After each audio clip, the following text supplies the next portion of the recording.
Jesus is always saying, I dare you. I dare you to do this. Let me control a little bit. I'm going to open a door. I'm going to open another door. I'm going to open another door. If you walk through all of them or one of them, I'm going to start pouring life into you, because this is how you need it. You could choose something else, and try to find life somewhere else. But here's a door to life. Come through and you're going to start experiencing it. So I feel like it's a challenge. Men love a challenge. Welcome to the Kindling Fire. My name is Troy Mangum. God is preaching a sermon to the world through people's lives. People's experience, history, and testimonies all point to some amazing attribute of God that you too can experience. I interview revolutionaries, fire starters, and troublemakers. This podcast is here to be a voice of encouragement in your life. A voice that says, with God you can, and with God you will step into the abundant life. So let's get rolling. Today on the Kindling Fire, I have one of my favorites back on the show.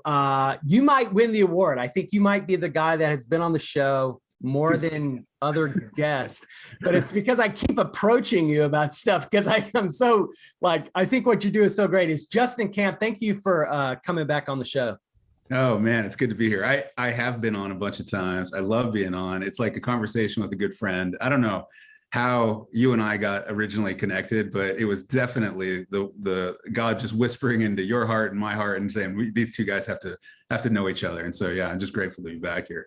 So on this auspicious occasion, we get to talk about your new book, Rescue. It has just gotten out. It was just released this month, actually.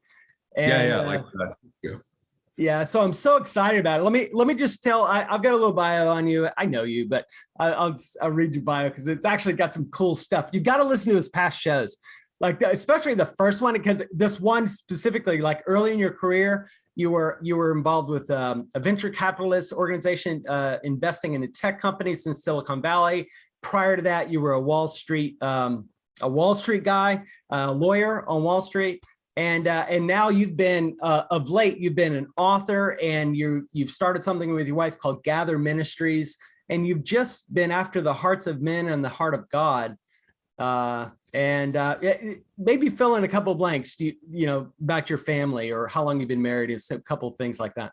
Yeah. So we have been married 25 years. Jennifer and I have been, and I am 49, so I've been married longer than I've been single. So she and I are both, parents of 3 kids. We have 2 in college and a little girl in high school. And so we're getting close to kind of the empty nesting. And then we run Gather Ministries together. So we started in 2013, and she and I are co-executive directors of it. And we have about 7 people that work for us, doing various things, art direction and social media and all that kind of stuff. But it's all kind of wrapped around our, mostly writing, but we do a podcast too. And we do, a bunch of different things. But it's just, trying to, do our piece and in our identities, in our kind of true identities, do our piece in, telling people about the, goodness and love of God. Well, all right, let's get into your book, Rescue. One of the things in looking at it and looking at some of the material, there's something that jumped out at me right away, and I want to kind of hone in on that first. And that is, the question is, how can vulnerability for men actually lead to the rugged, sturdy, hard, not hard, but sort of the strong version of a man that everybody desires, right? Because a lot of times these things are complete opposites, right? You got vulnerability, seems like that's going to lead to weakness. You've got protection, it seems like that will lead to strength. So give us some, it felt like when I read that, I was like, oh, there's something, he's got something there. Yeah. So I'm going to take the long way around. I will try to make it short, but, I want to connect something we were talking about with Wrapped and Rescue. So like you said, God's preaching a sermon to the world. He is including us in it. He's not just, he always does that. He's not this sort of coercive, demanding God, listen to me. I'm the only one you need to listen to. He brings us into it, right? He's always including us because he loves us so much. He created us in love, for love, and love demands inclusion, right? And so if he wants to tell a sermon, if he wants to tell somebody something, he always includes a human being in it. He includes a pastor, and through the Bible, I mean, he's sort of including these, some people are prophets and they get to be brought into this sermon that he's preaching. Well, it's true in everything. So, so some of the background of the book is looking at the life of Jesus. So the time when he shows up, it's a time a lot like right now. It was a very troubled time. It was a time of wars.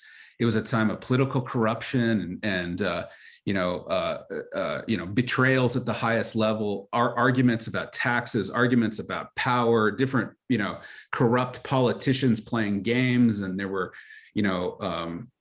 was slavery of a different sort than slavery exists today, but there was slavery, and there were people who were facing, who were involved in criminal activities. There were people who were just hurting because of marriages breaking and loved ones dying. And then there were physical ailments. It was a time where people were very, hard pressed. And you look around and go, gosh, we feel pretty hard pressed today. And Jesus shows up in the middle of this, and he starts bringing saving, not just saving, eternal saving, but he would actually rescue folks from what they were dealing with, whether it was idolatry or whether it was a physical ailment or whether it was, focusing, your validation on, work and achievement. He would speak right into that. And he was bringing something that was way beyond what was available to the men and women of, the first century church. And so at that point, first century sort of, Canaan and Galilee and the surrounding areas and Jerusalem, what did they have to sort of protect themselves and to meet their needs? It was largely the family, it was the clan, it was the village. People would band together and help each other, and that was their protection. And then Jesus shows up and he changes the paradigm. He's doing this, and people flock to him and they crowd around him. And he's doing as much as he can as one man, physical man. He's healing this person, healing that person. And then he leaves. He was there for 3 years and he leaves. And I feel like so many of the people must have been scratching their heads going, is that it? Are we done? Like we're no more saving, but Jesus prepared us, because he said before we left, it's good if I leave, because I'm going to bring the helper. I'm going to bring the Holy Spirit. I'm going to put him in each of your hearts. And guess what that means is you all get to be involved in what I'm doing in the world. You get to be me to other people because you have my spirit in your heart.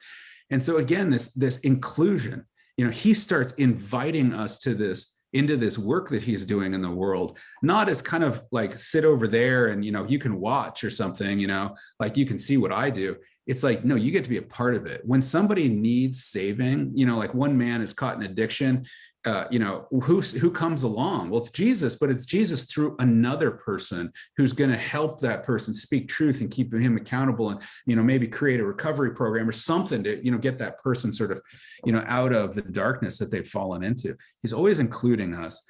And I feel like that's something that's been lost, that idea that we're meant to be together and help one another and do life together and rescue one another when we need to. And that's sort of the reason, for the title of the book, is that God saves. Obviously he saves. I mean, he saves us for eternity, but he saves us in our circumstances too. And in our circumstances, most often he's saving through his people, through those, unexpected family members, friends, acquaintances, strangers, who are willing to step in and be love to us, to be a channel of God's love through their hearts and through their actions into our lives.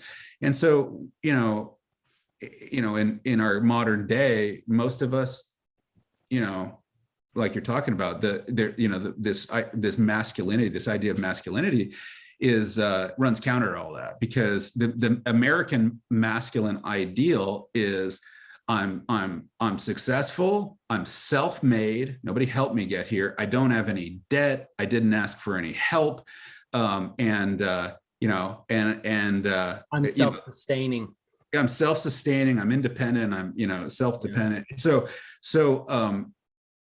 The last thing I can ever do is ask for help from other people, because that would reveal weakness. Now, I can ask for help from created things. I can ask for help, to build my self-esteem through work, through achievement, through a bank account. I can ask for help from, alcohol. I at the end of the day, when I need a little bit of peace, I can go, I can access the things that I have command over, the physical things that I have command over. The problem is that we start asking those things to save us, and they can't. Jesus can save us, and so we ask too much of our things, food, prescription drugs, illicit drugs, sex, pornography, all of these things that we say, oh, I need something right now.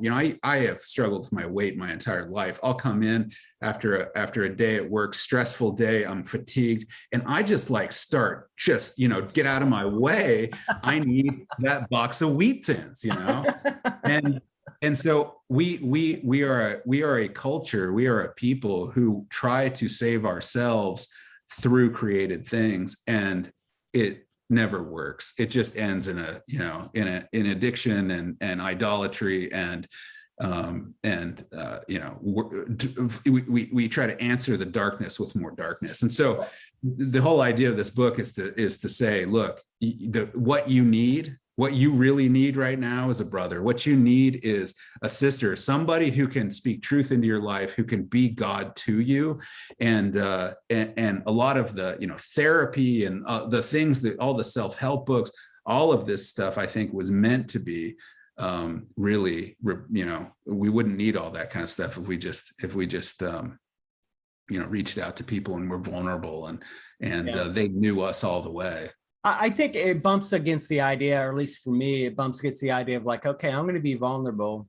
So is this my lot in life? So now I'm just Mr. Handout guy. Give me a handout. I need help. I need help. I need help. And it's like it loops into that lie, you're kind of giving up, and now you're just going to be the I need help guy, right? Mm-hmm. And I know that's not true. That's why I'm kind of. What do you think about? No, I think about, in communities that I've been. So my story is that I was a very isolated person. And then, around 2005, when Jennifer and I were, we were a team in our marriage and in our parenting, but we were not connecting. I was working too hard. She was actually doing a bunch of volunteering at church. She was leading a women's ministry there. And we were just like this, and it was a time where I got desperate, and some friends who had been asking me to join a men's group for years, I finally went, and I was like, holy moly, this is different. Jesus promises that, when we are willing to give up those created things and run after him, come to him, then what will be returned to us is 100-fold better than what we had before. And I started experiencing that 100-fold right away. Can you imagine 100x better than anything that you could, any other solution you could come up with for the needs that you have as a human being? 100x. So a lot of this book is, let's try it. Let's see it. Let's see the 100x, God, because this is a promise. This is a promise from Jesus. Yeah.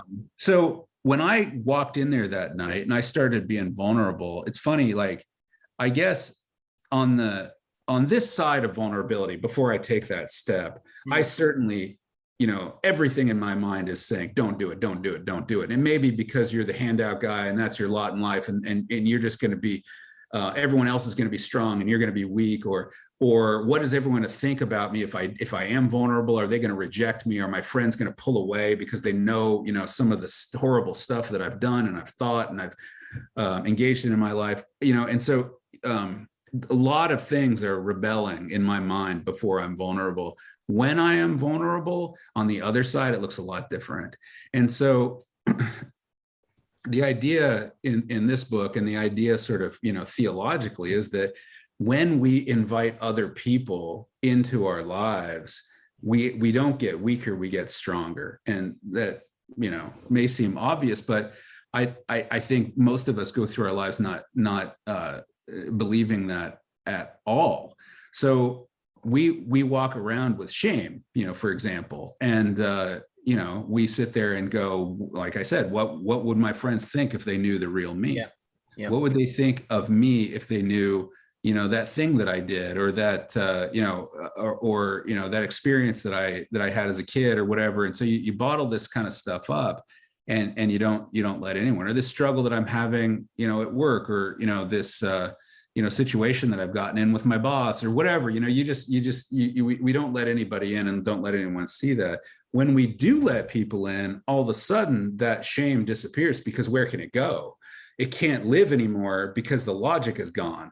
You have let people see you. They have accepted you, because in Christian community, that's inevitably what happens, because we all have the Holy Spirit living in our hearts. We don't pull away when somebody confesses, we draw closer to them.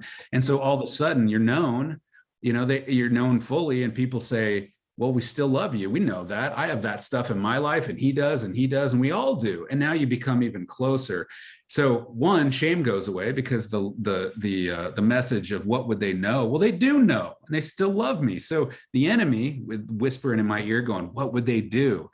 Or what would they think of you if they knew the real you? Well, they do know the real me. So all of a sudden shame starts going away, and then, things like prayer can happen. And I believe prayer is mighty, but we got to be praying about the right stuff. And so now the men in my life, for me, because when I go into community, it's with other men, the men in my life now pray with effectiveness, because they know what's going on with me. I'm not hiding it anymore. They can pray exactly and name the thing that I'm struggling with, because I've told them what I'm struggling with. And so the ability of them to pray for me goes up. The ability for them to keep me accountable over time, ask me about things and say, how are you doing with that? And can we talk about, things? Because I noticed that, you're struggling with that again, or whatever, because I'm updating them all the time. So we become men who don't need to run to the cupboard to start getting, comfort from created things, because our well-being is going up and we're feeling okay. We may be tired physically, but we're not worn out, because we're not carrying around shame and unconfessed sin, and we don't have anybody praying for us, and we don't have anybody keeping us accountable. So we're just in that cycle of sin and shame and sin and shame. And so all of a sudden, we're living the lives more like what we are supposed to. Now, it's never going to be perfect, but it's sure a lot closer to what's meant for us. And so I think that's how we become I told you, this is a long way around. No, it's good. It's like you're describing it so well. This immediately, I think of this. It's sort of like words have power. They have power to shape your internal world, your thought. They just have power. And if we replace, because right now we look at it and say vulnerability, weakness. All right, that's kind of an equation. Vulnerability equals weakness. It's not strength. What if we're talking about honesty and truth? Right? What if vulnerability is really you getting honest finally? Yeah. Finally, like really being honest. We're not just talking about vulnerable. Oh, I'm just going to be vulnerable. And it's like, are you just going to be honest? Like, let's be really honest. And then the truth that Jesus talks about says the truth will set you free. Yeah. You want to be free? Yeah. You want, oh yeah, everybody wants freedom. Yes, I want absolute freedom. I want freedom over the sin that embondages me, my hiccups, my things that the thing I keep stumbling over. It's like the doorway to that freedom is honesty. Yeah. It's also called vulnerability, and you might call it weakness, but at the end of the day, it's just being honest. Yeah, because how do we get better? The whole world of therapy knows this, is you get honest, you talk about some stuff, and amazing things can happen when you go and sit across from a therapist and you just get honest, and they don't tell you very much. I went through a season of therapy and they don't tell you much. You go, it's mostly just me talking, but I'm talking in a way that's honest. When I get into community, the same kind of thing happens. I start getting over things. When I bring my stuff to the community, and men pray for me and speak to me, and we go grab lunch and we become friends, and they know everything, and they can keep me accountable, and they can worship with me, and they can celebrate with me. I start getting over things. Like I have, for, a little bit of transparency and vulnerability for me. My mom was diagnosed with leukemia when I was 12, and she passed away when I was 21, when I was in college. And I had enormous rage inside of me because I had felt abandoned by God, by the world, by something. I just felt like my mom, my childhood, a lot of my childhood was stolen. My mom was stolen. And I had this rage inside of me. I didn't know what it was at that time. I just wanted to be normal. So I just pushed it away and thought, it's okay. It's okay. Everyone deals with stuff like this. It's okay. And it took me, decades to try to get to the point where I was willing to talk about it. I remember sitting at our breakfast table one time, and Jennifer goes, I think that whole thing with your mom impacted you a lot more deeply than you think it did. And this was like 5 years ago. And I'm like, I think you're right, and I started bringing it into the light and saying, hey, and it wasn't anything more complicated than just starting talking about it. And in that community of men, the Holy Spirit is working because God is in me and God is in my brothers. And all of a sudden I start getting over things, and I start becoming less fragile. Okay. So I start becoming like, my kids would just be like, geez, Dad, the smallest thing will set you off. Or I'm in the, Starbucks, and somebody does something wrong, and, with my voice and my presence, I can just go after somebody if I want to, and I did. And I look at that and go, wow, like, what is strength? Yeah. And what is durability? And what is what if I'm getting better and I'm more peaceful and more joy filled, is that stronger? Because we live in a culture where stronger is, the silent type, and maybe because of the marketing of the world. Now, I like to drink a glass of whiskey every once in a while, but that is not the picture of masculinity. As somebody who is, hiding in a bottle of whiskey, hiding an addiction. But the marketing, machine over the past 50 years has built a picture of kind of the cowboy who's drinking some whiskey and smoking a Marlboro, and that's like, oh, that's masculinity. But that guy's hiding, right? That guy's looking for a way to quiet, all of the negativity in his head, all the self-condemnation in his head, and the insecurities and all that stuff with something that we've turned into masculinity, but it's just false. The real masculinity, the real durability and like being a solid man is somebody who's willing to, for the people in his life, get better. And how do we get better? We get better with honesty and bringing people into our lives, Yeah, I'm trying not to interrupt you, and I'm trying not to shout. Oh, interrupt. I love it. But the thing that it's so like, I'm getting so excited about, it's like, we want to buy the appearance of a thing. I'll pay all this money to appear like something. And I'll buy the clothes, and I'll buy the whiskey, and I'll do this, and I will appear, and maybe it will, by osmosis, make me into something. Whereas God is all about you being the something. Like, you don't want to appear like a strong man. You want to be a strong man. You don't want to appear like this and then have all these cracks and then all this embarrassment because you're not really the thing. It's a big imposter syndrome. God is like, no, I'm actually wanting to make you like 100% solid, like 100% solid. And the thing that we buy, the lie that we buy is, well, I'm pretty much like, I've got it all figured out. It's like, you don't freaking know nothing. Like, I guess that's my Southern coming out. It's just like, look, Jesus is the truth, and he's wanting to bring truth into your life. And you think you got it all figured out. Your perspective is correct, and you 100%. And it's just your ingenuity that's going to navigate you to some truth. It's like, forget that. Like, give up. It's a losing path. Yeah.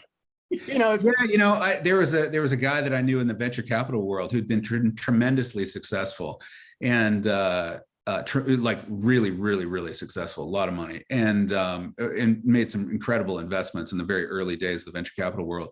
And he got to the point where he actually went to the same church that Jennifer and I used to attend, and we'd see him around some, and he just kept getting more and more isolated. Like the more money he had, the more isolated he would get. And he just started getting bitter because the more money he got, the more people would ask for it. And so he retreated, and I think he still lives there, to a big ranch in Montana. And he's the only one that's there other than the people that work there. He's living this isolated life. And culture would say, oh, this is what masculinity, a life well lived. I hear that all the time, a life well lived.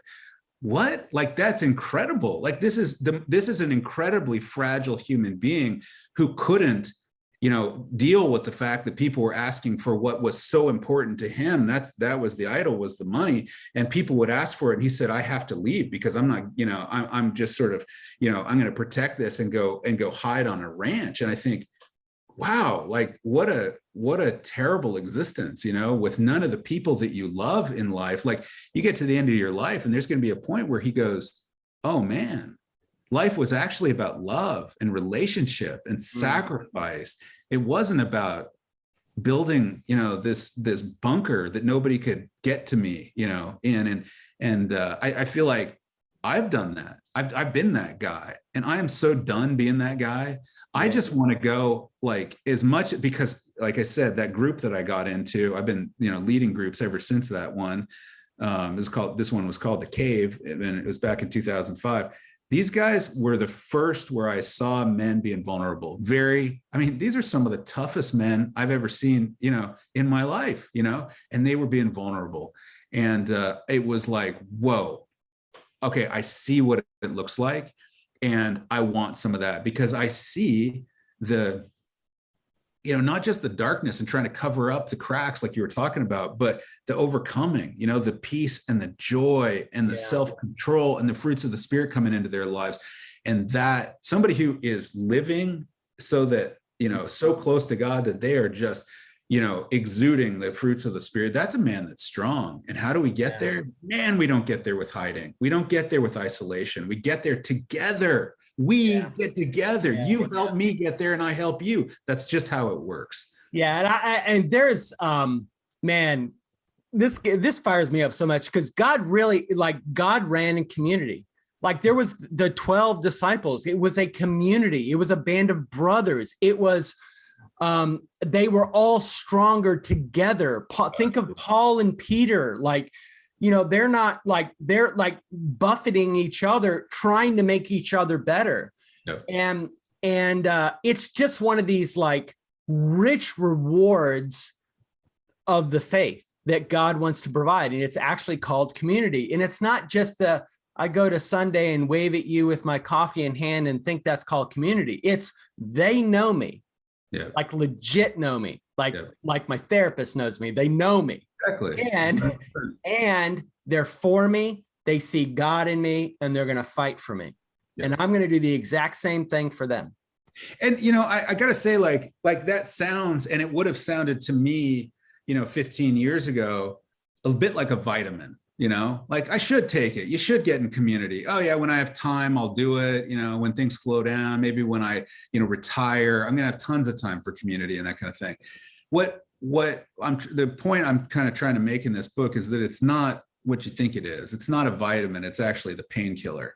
You and I and everyone else are sure to experience as much fear and struggle as anybody else in the world. We're all going to face it. And community, because we meet God most easily and most readily and most often in community, because again, Jesus left and put his Spirit into your heart. So I can meet God face to face through my brothers. That's why when I run up against something that's just too much to handle on my own, rather than turning for the bottle of alcohol, and I don't want to, focus too much on alcohol. It's just an easy one. I mean, they're idols of many others. And I don't want to pick on anybody who is struggling with the reality and the ferociousness of that addiction. But instead of turning to those idols, we can turn to our brothers. We can turn to God. Dietrich Bonhoeffer said that, when I turn to my brother, I turn to God. Why? Because God is in each of our hearts. And so, like, I can go into the wilderness and meet God. People did that throughout Scripture. I've done that. I've gone into the figurative wilderness and the literal wilderness to meet God one-on-one. but that's not easy on a regular basis, to live that way as a dad and as an employee and as somebody with responsibilities with kids and with friends. That's not easy to do that very often. We should be doing that every once in a while, but on a daily basis in life, we can do life with God by doing life with our friends, whether it's, couples community, whether it's a men's community or women's community, by turning to our friends, by turning to other human beings, we actually turn to God.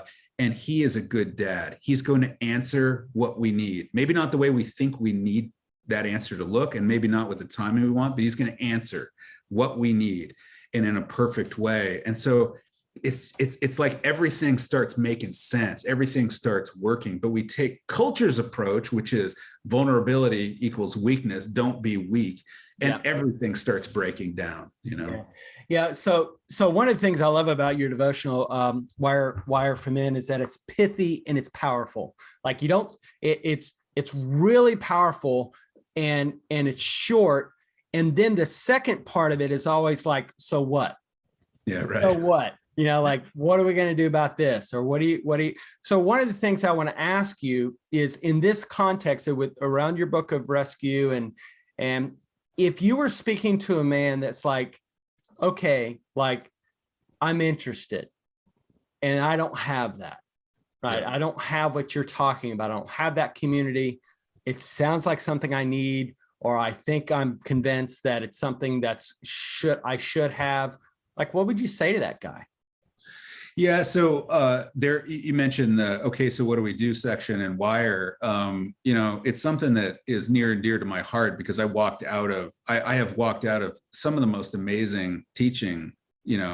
I've just been able to, I've been blessed with really great pastors in my life since I was young. And so many times I would walk out and say, well, that was awesome. And it's great teaching, but what do I do? How do I make that practical? So everything that I do has that practical piece. And so each of the chapters in Rescue have a kind of, okay, so what do we do type thing. I want men to be able to go do something and actually get something back. It's true of the two prior books in the Wire series, Invention, which is all about identity. Like, you come out of every chapter with a gift around identity, because you know something. You don't know everything, but you know a little bit more of who God made you to be. Every chapter. Odyssey has the same thing. It's about those journeys into the wilderness, and meeting God face to face.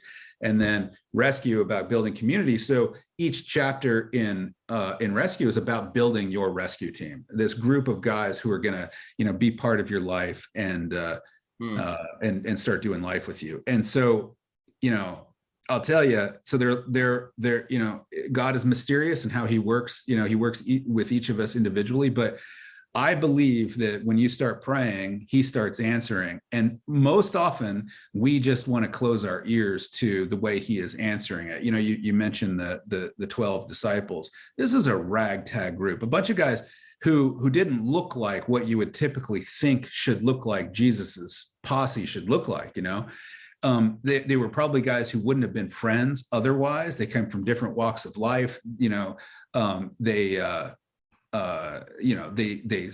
said things that were, not the, they blew it just like we blow it, and it was a ragtag group. And oftentimes the groups that God forms for us are going to seem ragtag, because we want to go find guys who are going to be strategic, who offer strategic value to us somehow. They're going to be connected or wealthy or cool or whatever, and have the right friends. And we want to be a part of that group or whatever. And God just works on he works with different criteria. And so oftentimes if we start saying, hey, I want the right community, he'll bring a few guys and we'll go, not those guys. And sometimes it even happens almost at a subconscious level where you're like, oh, not that guy, and you're not even really thinking about it because it's so deeply ingrained that I'm going to try to, craft this thing and make it look right. Yeah. Once you surrender that and you say, bring me the right guys, and he starts bringing guys and you're like, I don't know, that guy doesn't look like the right guy, but you say, well, he could be the guy that God is bringing to me. Man, a ragtag group will form and it'll be exactly the right group. I mean, you can look back. I've certainly been in this situation. You look back 10 years ago and go, thank God for those guys. God knew that was the right group. I've been in both types of groups, ones that he's put together. And I tell you, we always kind of joke, it's the island of misfit toys, and then the other side is a group that I engineered. And dude, it was the 100X. It was this is good friends, whatever. It's kind of surface. We don't go too deep. And then this one is like, those were the boys. Those were the ones who came after me. Those are the men I needed. So I'm going to just give testimony that is exactly true. I was with what considered engineered group. It's like, we're all kind of in the same space. We're all kind of desire the same things. We all kind of look the same, think the same. And then God put together this group of men, kind of hodgepodge kind of guys. And I remember like the level of like maturity, experience, understanding, you name it, was totally the whole spectrum. Like, barely believe stuff to like way over belief that, just, it was the whole spectrum. And I remember sitting there and I remember the Lord saying, these are your guys. And I was like, seriously? Like nobody's like me in this group. Yeah. And I'm telling you what, the 100X that you're talking about is exactly my experience. We were so different that when God would move, all those differences would shine. It would be just exactly what everybody needed. They needed a kick in the butt, or they needed, an encouraging word, or they needed whatever. And somebody was there in the mix that fulfilled that role in your life. Yeah. It was amazing.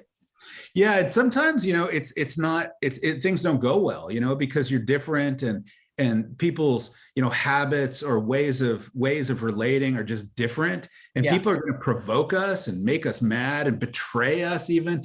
And in all of that, God teaches us how to love. It's what we need in the moment. Like the way that, so I believe that the way that those men are, when you let all the defenses down and go, okay, this door opened with this man, and then another door opened with that guy, and I wouldn't have picked either one of them, but I'm going to walk through that door. I believe that even in the hardship, personal hardship with that person, or, some of them we're going to like and some of them we're not going to like. Yeah. And in all of it, the way they are is what we need, and in those groups that we engineer, the way they are isn't what we need. It's not what we need. It's what we want, because our insecurities or our, drive to achieve, or our idolatry around money or wealth or comfort or coolness or whatever is driving us to need those people. And we start asking for that rather than rescue. We're asking for, make me feel better about myself with you being together with me. And it's just sort of like, you get a little bit of something, but over here, you're getting rescue. You're getting better. They're the men who God said, these are your boys, and that's, I tell you what, I think that is the most wisest, that's really poorly worded, but it's like the wisest counsel, which is basically let God pick. Let God pick, like let go of what it's going to look like, how it's going to look, all of it, like let go and let God do it. And it really becomes a rescue in that. I feel like Jesus is always saying, I dare you.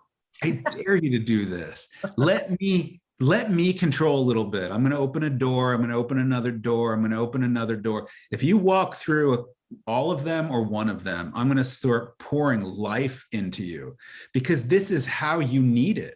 You could choose something else, and try to find life somewhere else, but here's a door to life. Come through and you're going to start experiencing it. So I feel like it's a challenge. Men love a challenge. It's just say, look, try it and see whether he's going to be pouring, challenge, hardship, but joy and love and peace, into your life. And, I've never met a man who didn't surrender that need to control and start moving towards God through other people and just find what they've been looking for all their life in other places.